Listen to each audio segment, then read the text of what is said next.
Yes, greetings, good people who are watching Africa Reimagined, the channel.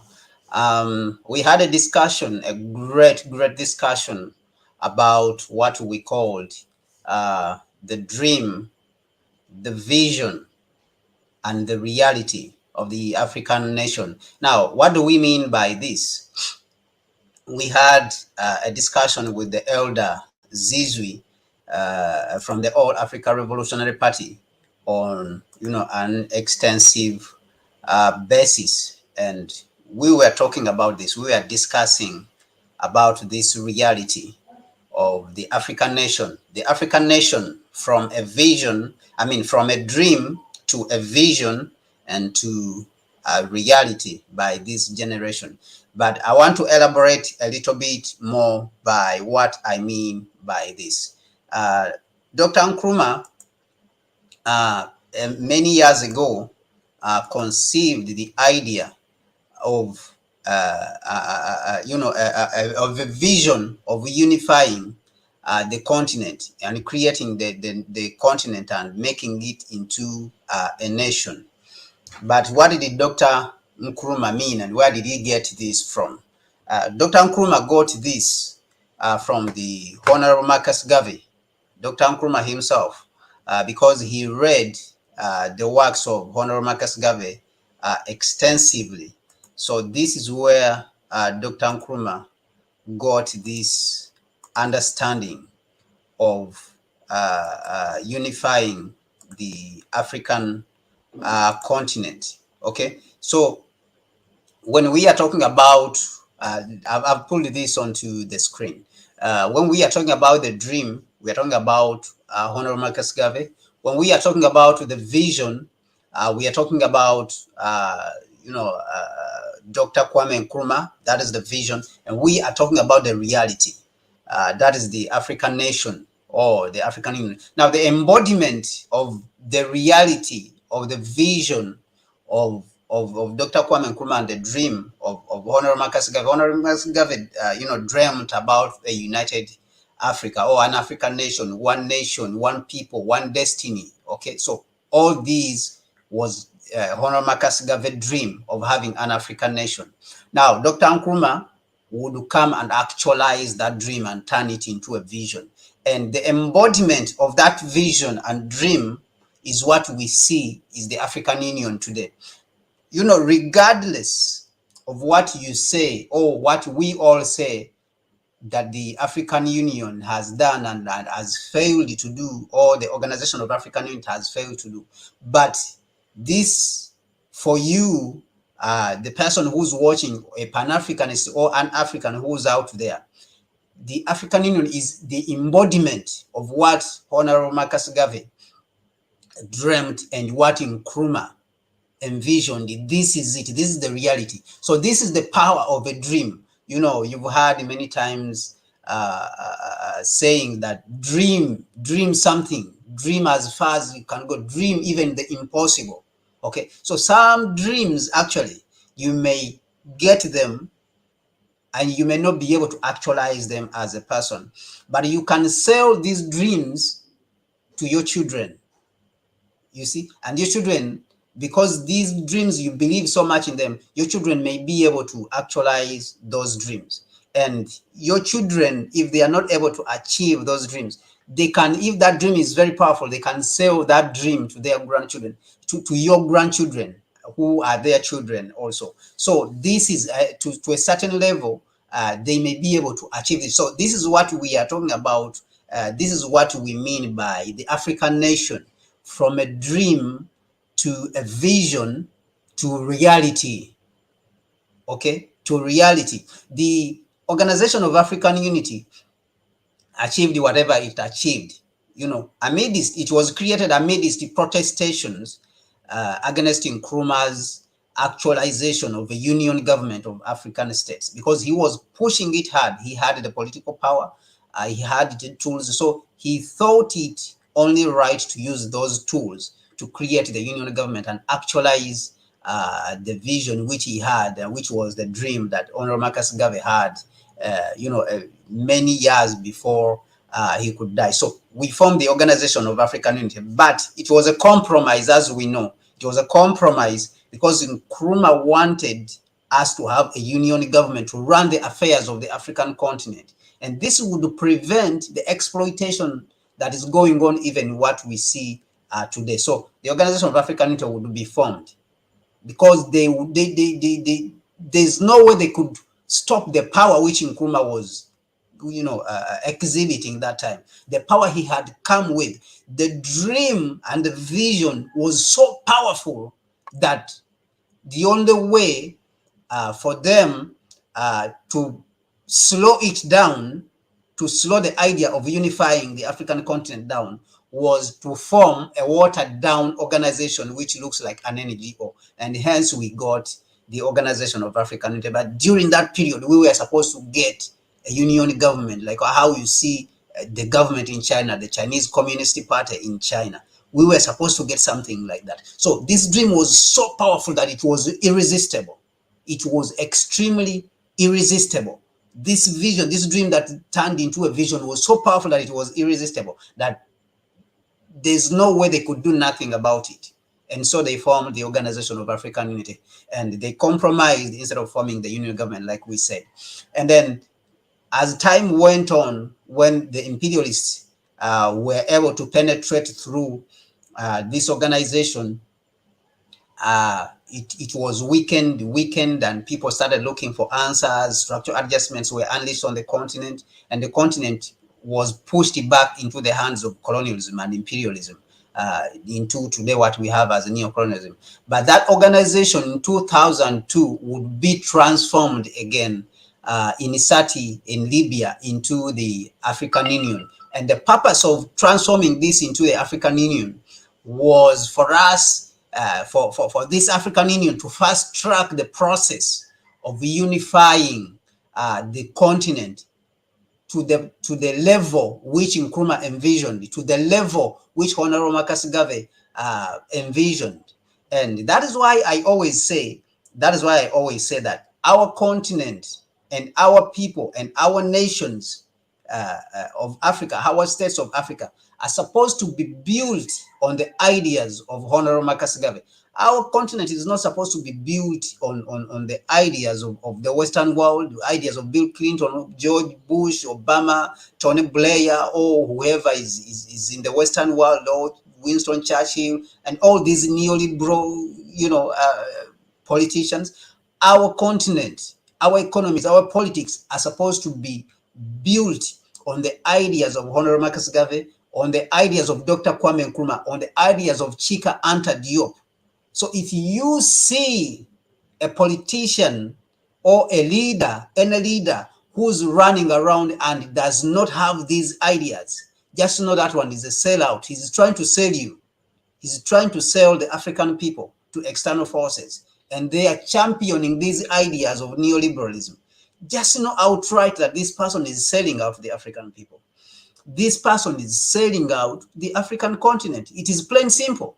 It is as simple as that, because how far we have come as African people from liberating ourselves from slavery, liberating ourselves from colonialism, and today the continuation of that process and fighting against neocolonialism. These are not ideas which came from the neoliberal camp or the liberal camp, the Western world. That is what I mean. America, Britain, Europe, and all that. These ideas of liberation, they did not come from them. These ideas came from our ancestors. And so people like Chika Anta Diop, George Padmore, and all our great ancestors, these are the people, upon whom the African nation is supposed to be built. So if you see leaders who are running around the continent or in the African diaspora, and they do not have a grain or even the whole concept of the ideas of what Honorable Marcus Garvey was talking about, the ideas of what Dr. Kwame Nkrumah was talking about, the ideas of what Sobukwe was talking about, the ideas of what George Padmore was talking about, the ideas of what Chika Anta Diop was talking about, then just know those are sellout. They are just misleading the people. They are misleading the African people. These people are misleading the African people. So the African Union, which we have, it was not as a result, or the Organization of African Unity, it was not as a result of the neoliberal policies. It was not as a result of the United States advice, as a result of the European Union advice, as a result of Europeans or the Western world or anybody. These were ideas from our ancestors. And so if we are talking about building Africa to the level where we desire it, where the level where we want it to be, then we have to look at the ideas, the original ideas that laid the foundation of where we are. And those are the ideas of Honorable Marcus Garvey, the ideas of Dr. Kwame Nkrumah, and all the other ancestors, including Chika Anta Diop, okay, including all of them, who analyzed our society.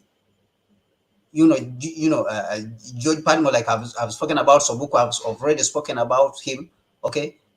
And then the ancestor who wrote the book of Walter Rodney, who analyzed for us the African continent. If the African continent wants to develop, and he wrote a book, he wrote a thesis, which said that how Europe underdeveloped Africa. And when we look around, the problems which are facing our continent today are embodied into all, have already been seen by our ancestors, and they have written them down. Nkrumah wrote extensively, telling us about the problems we are going to face in the future. George Padmore, Walter Rodney, how Europe underdeveloped Africa. These are the things we are grappling with today. These are the problems we are grappling with today, but they have already spoken about it. So why not be courageous and choose the literature and the ideas of our ancestors instead of going about continuing in the footsteps of neocolonialism, whose only purpose is the continued exploitation and stealing and domination and abuse of the African people, like what we are seeing in the United States. African people are being killed. We are seeing African people are being killed in Europe, in Melilla recently, at the border with Morocco. These are policies of the European Union. 40 Africans were killed, 100 injured. These are policies of the European Union. So they do not have any interest of the African people. The only interest they have is the continued domination and exploitation of the African continent and retarding development on the African continent. So that is plain and simple, regardless of how they come, and they are saying that they are coming with aid, or they are coming with help, whatever help, they are coming with claims of helping us to understand human rights. We have been fighting for our human rights, like what President Kagame says. We have been fighting for these human rights from them when they have been exploiting and violating these rights. We fought for these rights. So there's no way the same people come around and tell us about human rights. It is not possible. It is not possible. So when they come around, we should plain simple understand that these are wolves, hidden in sheep's skin. These are wolves. These are liars. So we should not take this seriously. So this is what we meant by the African nation, from a dream to a vision and to a reality. In this generation, from our analysis, we believe that in the next 20 to 25 years, we should be able to actualize this vision and turn the African Union into a union government of African state in less than that period. We will not wait for Agenda 2063. And what have we started doing? We have started down some things which are happening that we are doing. We are engaged in pushing petitions. We have 3 petitions that are going around. Those petitions, what are they about? First of all, let me tell you that those petitions have been endorsed by the PLO Lumumba Foundation confidently. I tell you confidently that I speak to the leaders in this organization. They have endorsed these petitions. I want to request you, push these petitions as far as you can. Sign the petitions and push them as far as you can up to our celebrities, including Burna Boy, Wizkid, Davido, because these are celebrities I have identified, and we have identified that they love Africa and they want to see Africa in a good position, and all the other Pan-Africanists. So these petitions, number one, They are talking about the demand for a union government of African states. We are petitioning the African Union and the African heads of the state. Now, these are mobilization tools for our people. These are just small things of the things to come within the Pan-African world and the work that is happening within the Pan-African world and the organization that is happening there. Number one, the petition number one, we are demanding for a union government of African states. Okay, I'll put those petitions in the comment section. We are demanding for a union government of African states. Number two, we are demanding for a single passport and a single currency for all Africans. A single currency and a single African, passport for all Africans, a single passport for all Africans. And by Africans, we mean all people of African descent. Like in Nkrumah, what he said, all people of African descent, whether they live in North or South or any part of the world, the Caribbean, they belong to the African nation. They are Africans and belong to the African nation. So we are demanding for a single passport and a single currency for the African continent. Number three, we are demanding for the end to the wars on the African continent. That means the establishment of a military force, a single military high command on the African continent. And that would follow our demand that the foreign military bases on the African continent should be expelled. So these are the three petitions. I'll put them down in the comment section, and I would like you to answer, and sign them, and then give them to your contacts. Give them to 3 of your favorite contacts in your phone, or whether in WhatsApp, Telegram, or Facebook, Instagram, Twitter. Put these petitions out there so that the African people can sign them and push them, even if you have contacts, as far as to our African celebrities, because this is a movement that is not going to stop.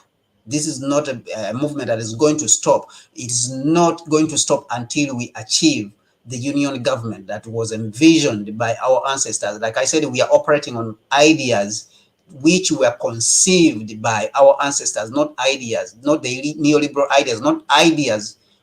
We do not believe that the ideas which are being brought by the people whose original purpose was to oppress us, to enslave us and colonize us, and now to neo-colonize us and continue to exploit us. We do not believe that our continent should be built on those ideas, because those ideas are not for the progress of the African continent, like what we have seen in the past. So we are kindly asking you to push these petitions. These petitions, like I said, they have been endorsed by the PLO Lumumba Foundation. We are working on endorsement by the Honorable Joshua Maponga.